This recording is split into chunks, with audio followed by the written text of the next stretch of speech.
a embaixada americana postou uma mensagem muito dura, dizendo que as pessoas que participarem de fraude dessa natureza vão ser punidas nas cortes americanas. É uma ameaça à soberania nacional. Bom, eu não sei quem mas a gente imagina a quem ele responde. Isso que já temos por si só já é suficiente para uma aplicação de uma lei Magnitsky. Mexeram com alguém nos Estados Unidos e isso vai ter consequências.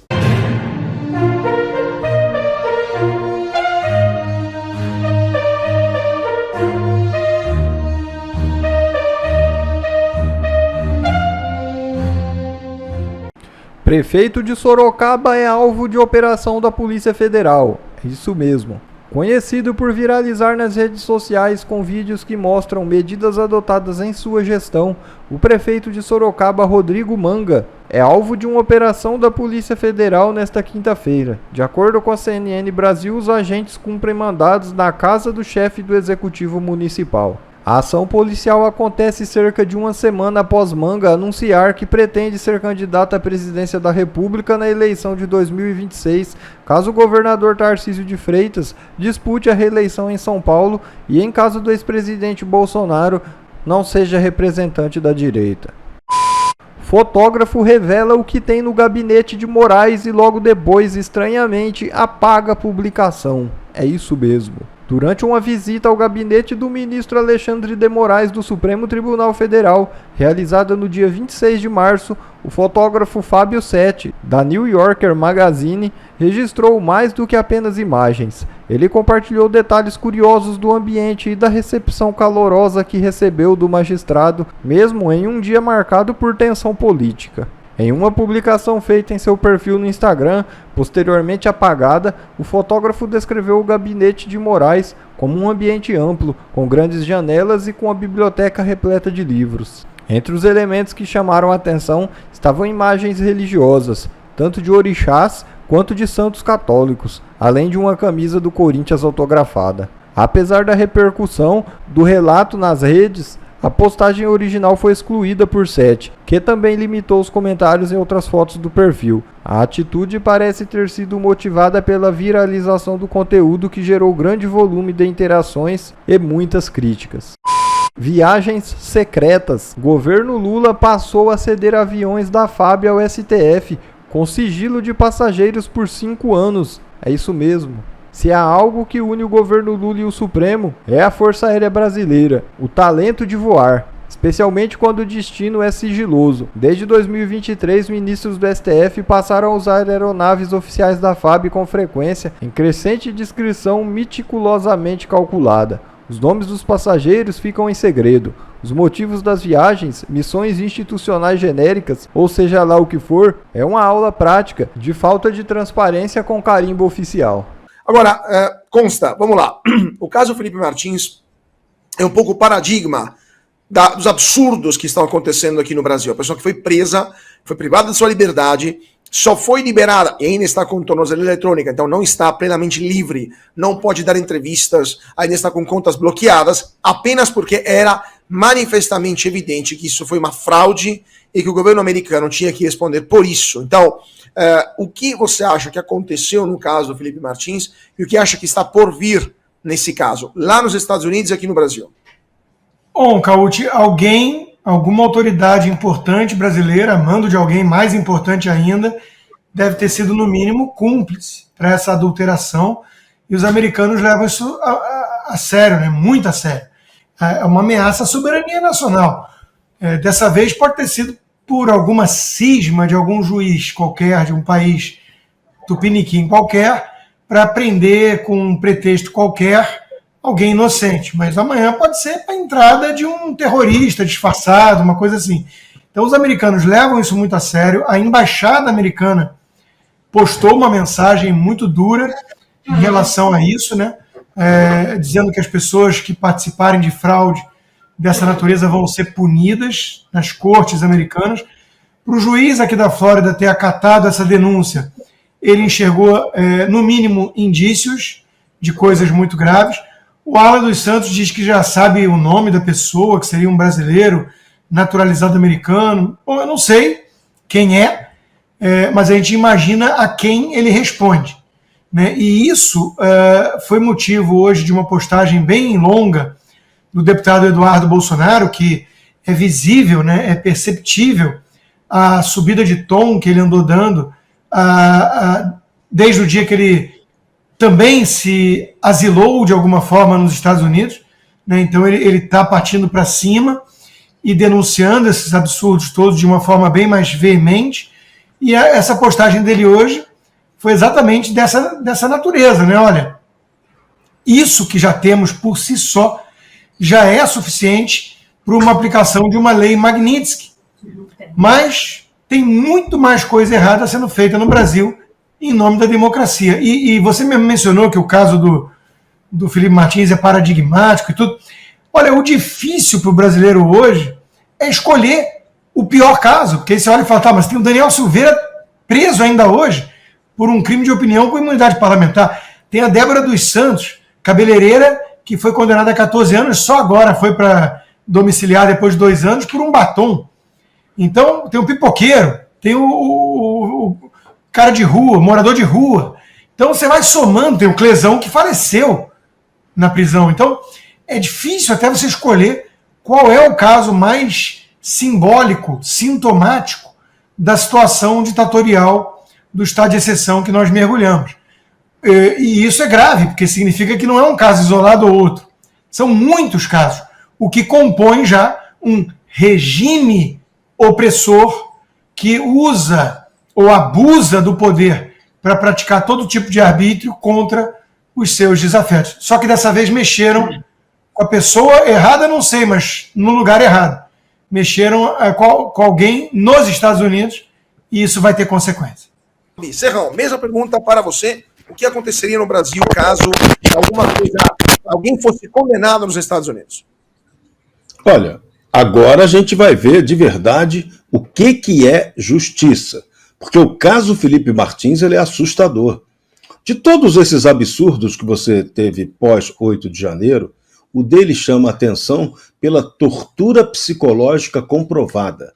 Felipe Martins relatou que ficou preso e, num dos momentos de prisão, ele ficou em uma espécie de solitária, em que a luz era apagada e ele tinha que ficar horas e horas no escuro. Isso é tortura psicológica. Isso é inadmissível. Tortura é crime inafiançável. É um crime imperdoável do ponto de vista humano e moral. Mas do ponto de vista criminal no Brasil, ele é inafiançável. Então, esse ganha um tom de algo muito absurdo.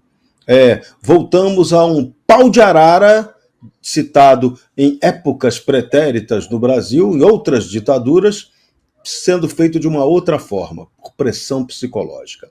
E tem agora a novidade atual da tornozeleira eletrônica, que é um outro instrumento de constrangimento. Porque você com a tornozeleira eletrônica, você é vigiado o tempo todo, você não pode se deslocar para nenhum lugar e está monitorado, sabe-se lá como. Além do monitoramento de geolocalização, se tem um outro também tipo de monitoramento. Vai saber, ninguém tem certeza absoluta sobre isso. E outro ponto que também chama atenção nesse caso é aí a gravidade do que fizeram. Porque, ok, alguém cometeu uma irregularidade no registro lá americano. Ok, isso aconteceu, está sendo comprovado que sim.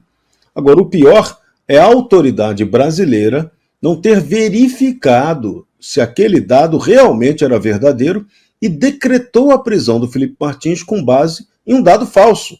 Ou seja, tecnicamente, isso poderia ser chamado de fake news processual, fake news jurídica, fake news juristocrática. É isso. Isso é de extrema gravidade. Isso é assustador. Em nome de quê? Qual foi o interesse em perseguir o Felipe Martins? Essa é a grande dúvida que talvez se desvende lá na frente. Por enquanto, agora o mistério é saber: houve realmente a fraude? Quem nos Estados Unidos causou essa fraude? E quem no Brasil, a quem no Brasil interessou a prática dessa fraude? Vou pegar só esse ganchinho, Cauti, para a gente fechar. Eu vi com preocupação o processo do Felipe Martins lá nos Estados Unidos, ouvi a entrevista da advogada que explicou, eu não havia entendido essa parte, gente, que a justiça brasileira determinou a prisão do Felipe Martins porque justamente teve que fazer a inversão do ônus da prova, o que significa que teve que mostrar que ele era inocente, que ele não havia viajado, como se a viagem fosse crime. Por quê? Porque quando foi emitido pelos órgãos oficiais lá de Nova York, que é a última entrada do Felipe Martins oficial nos Estados Unidos, que é de 2022, que você tem lá um papel específico, um documento,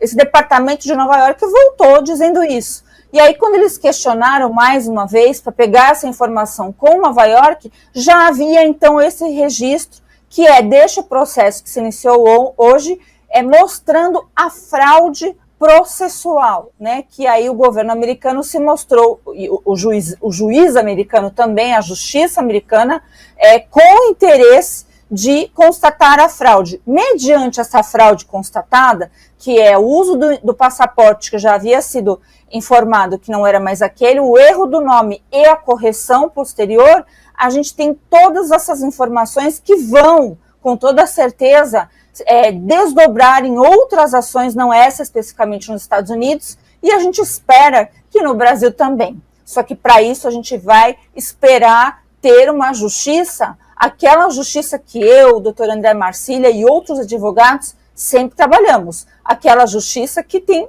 um tantinho assim de isonomia. Se continuar com essa festa que nós estamos observando, que vai desde do ministro Gilmar Mendes, em casos envolvidos em demissão de jornalista que comenta futebol, até mesmo na manutenção da prisão e na ausência de direitos que foi dada hoje, no caso Daniel Silveira, eu acho muito difícil o Brasil sobreviver não sendo caracterizado aí como uma juristocracia e, portanto, um estado de exceção. O ministro do Supremo Tribunal Federal, Gilmar Mendes, disse que a anistia aos envolvidos do dia 8 de janeiro seria, abre aspas, uma consagração da impunidade. O ministro declarou durante uma entrevista, surprise, à Globo News, que a anistia aos envolvidos nos atos do dia 8 de janeiro de 2023 representaria, abre aspas, a consagração da impunidade, uma declaração que vem 2 dias após a manifestação bolsonarista em São Paulo, que defendia a anistia e o ex-presidente Jair Bolsonaro. Em tom de recado aos presidentes da Câmara e do Senado, Gilmar destacou que, abre aspas, crimes extremamente graves para seguir um golpe de Estado, isso não tem um menor cabimento, fecha aspas, se referindo ao pedido de anistia. Gilmar Mendes afirmou que os chamados Kid Pretos estariam autorizados a matar o presidente Lula, o vice Geraldo Alckmin e o ministro Alexandre de Moraes. Críticas à impunidade contrastam com seu histórico como recordista em concessão de habeas corpus no STF, especialmente durante a Operação Lava Jato, o Mensalão, entre outros. Então, vamos ver se a Fabi está de novo conosco para perguntar para ela como jurista, se não, já passo para o nosso Rodrigo Constantino, perguntando, não, a Fabi ainda não voltou, daqui a pouco está de volta, então, como está? Gilmar Mendes, recordista de habeas corpus, deu habeas corpus até para o Jacó Barata Filho, no Rio de Janeiro, o rei dos ônibus, 2 vezes em poucas horas. Deu habeas corpus para pessoas acusadas dos piores crimes e agora para uma cabeleireira com batom, acha um absurdo pedir uma anistia ou uma redução de penas, e para o presidente Bolsonaro, basicamente, já escreveu a sentença, né, durante essa entrevista à Globo News. Em um país normal, país europeu, Espanha, Portugal, assim, não precisa nem ser Alemanha. Um juiz que já dá uma opinião como essa, não seria recusado por legítima suspeição? Se eu não me engano, esse habeas corpus do Jacó Barata era compadre do próprio Gilmar, e ele não era suspeito nem nesse caso. Então, o único juiz suspeito no Brasil é o Sérgio Moro, ao julgar Lula, né? O resto não. Tudo é inadequado nessa entrevista, mais uma, né? Ele se manifestar sobre algo que está em discussão no Poder Legislativo, dando opinião pessoal e antecipando sua visão fora dos autos. Ele debochar da cara do brasileiro, falando que isso pode ser um convite a impunidade, coisa assim, né? Um STF que solta e devolve dinheiro de traficante, né? Que não tem um corrupto graúdo da Lava Jato preso. Sérgio Cabral, condenado a 400 anos de prisão, virou influencer, está livre, leve e solto. E o que vai consagrar a impunidade é soltar a cabeleireira Débora. Então, é puro escárnio, Cauti. Nós entramos realmente na seara do surrealismo. Eles não só destruíram a democracia brasileira, destruíram o próprio STF, o Estado Democrático de Direito, como eles debocham da cara do povo brasileiro. Eles estão rindo. Né? Então, uma entrevista dessas, dois maiores garantistas que existem, que garantem todas as regalias, prerrogativas, para garantir, no final das contas, a impunidade dos seus pacientes, né? Eles estão preocupados com a Débora dos Santos? Claro que não, é uma narrativa. É uma narrativa. Esse plano de assassinato do Lula, Alckmin e Alexandre de Moraes é a coisa mais fantasiosa, fictícia da história. Então, de novo, nós estamos lidando aqui com piadistas. Só que essa piada não tem a menor graça, que o povo está vendo o Brasil degringolando, virando uma província chinesa, né? Aliás, uma delegação enorme de juízes da Suprema Corte chinesa, não sabia nem que existia isso, porque não precisa, é cosmético, porque não existe império da lei nem constituição na China, existe o arbítrio do Xi Jinping, um ditador que é do Partido Comunista Chinês, que há mais de 7 décadas detém o poder político no país, por meio de censura, intimidação, perseguição, tanque atropelando civis, campos de reeducação. Esse é um modelo que vai fazer trocas com o Brasil, com Edson Fachin. O Barroso, ano passado, foi também à China, a convite da China, fazer esse intercâmbio. Então, esse é o pessoal que diz que está salvando a democracia brasileira. O pessoal que abertamente flerta com o modelo menos democrático do planeta, a China. Então, de novo, né? São piadistas. Só que a piada não tem nenhuma graça para nós, vítimas, reféns dessa corte de palhaços. Hugo Mota, presidente da Câmara dos Deputados, articula uma ampliação do judiciário com um apoio decisivo de deputados do PL. Com 19 votos do PL, a Câmara aprovou a urgência para criar 160 cargos novos no Supremo Tribunal Federal e ampliar outros tribunais. O requerimento conseguiu apenas 262 votos, 5 a mais do que o mínimo necessário, com apoio crucial de 9 deputados do PL, sem os quais a proposta seria rejeitada. Durante a votação, o deputado Luiz Felipe confrontou Hugo Mota, abre aspas, se está precisando de uma urgência é para fazer uma reforma do judiciário e não para criar mais cargos, fecha aspas, frase do deputado Luiz Felipe de Orleans e Bragança. Além dos cargos no STF, a proposta também prevê a criação de novas varas federais em diversas localidades, ampliando significativamente a estrutura do judiciário. O projeto chega à Câmara logo após um reajuste de 18% para juízes em meio a uma crise fiscal, gerando críticas sobre o aumento dos gastos públicos. Jorge Serrano, a juristocracia aparentemente não tem limites, mas dessa vez tem o apoio também de deputados eleitos no partido do ex-presidente Bolsonaro, graças ao ex-presidente Bolsonaro, e que deveriam colocar como pauta prioritária a anistia aos presos do 8 de janeiro, e agora estão votando para ampliar os poderes e o dinheiro também do judiciário. O que, na sua opinião, o PL deveria fazer com esses 5 deputados, 9 deputados, aliás, que permitiram chegar aos 257 votos fatídicos? Essa pisada na toga da oposição é que é assustadora. Agora a gente está entendendo realmente, pode ser verdadeiro, como já foi dito lá, o Supremo Tribunal Popular da China veio aprender com o Supremo Tribunal Federal do Brasil. Parece que há muito a aprender por parte dos chineses. Um aprendizado impressionante. Estamos vendo aí um aumento da estrutura do Supremo, com o argumento do presidente Luiz Roberto Barroso de que não haverá aumento de despesa. Como não? 160 cargos, impossível que não tenha aumento de despesa. Mas com certeza, tudo isso já estava previsto no orçamento ultra-elástico do Poder Judiciário brasileiro, que, no caso do Supremo, é um dos mais caros do mundo. Então, nenhuma surpresa nessa situação.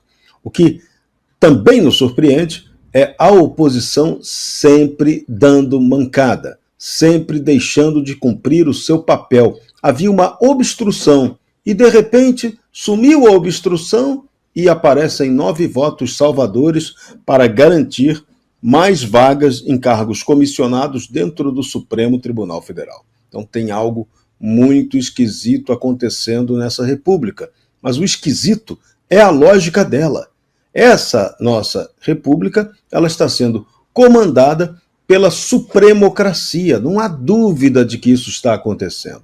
A juristocracia ganhou um novo adjetivo mais específico. Então, todo poder ao Supremo. Supremo é o povo, isso já foi um papo do passado. Talvez essa frase seja mais adequada lá para a China. Supremo é o povo, cujo tribunal se chama Supremo Tribunal Popular. Então lá é do povo, sem dúvida nenhuma. Mas em outro lugar, o Supremo é o Supremo. Aqui no Brasil, é Supremo acima de tudo. Podem até pegar, se quiserem sofisticar, o slogan alemão. Supremo über alles, né? Supremo acima de tudo. É o que estamos vendo e passando por cima de tudo. E com a conivência do parlamento brasileiro. Esse é o ponto mais assustador dessa história toda. Um desequilíbrio impressionante entre os poderes. Bom, pessoal, esse foi mais um vídeo. Eu espero que vocês tenham gostado. Se vocês gostaram, deixa o like aqui para fortalecer nosso canal. Logo eu volto trazendo mais informações da política para vocês. Um forte abraço, fiquem todos com Deus e até a próxima.